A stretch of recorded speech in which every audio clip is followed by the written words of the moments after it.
So in order to accept a risk, if I look at the risk acceptance view, I can see that I haven't actually set any acceptance on this one at the moment, so I'm going to open that risk.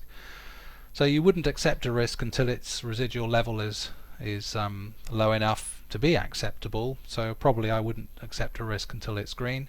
But let's just show you how you can accept a risk if you wish. So the panel is here. I need the right permission. I need read-write access to the risk to be able to do this, and typically it will be the risk owner that accepts a risk, but it doesn't have to be. It can be somebody else with read-write access to this register, and effectively that person is accepting the risk on behalf of the owner.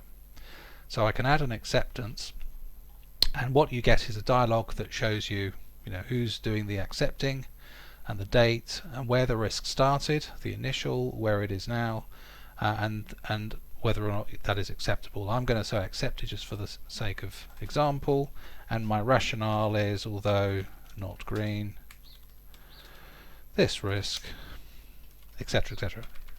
So I can provide my rationale, and then okay, so the risk is accepted, and on my dashboard, if I go back, you then see that as accepted, and I can sort my risks based on their acceptance status. And certainly by the time of your ISO 27001 certification audit, our auditor certainly wanted to see that we'd considered the acceptance status of all of our risks and marked them accordingly, and that's what we did, and this is how we did it in each of our registers. And then there were actions in place to address risks that were not yet acceptable, whether that was through control improvements or further specific actions.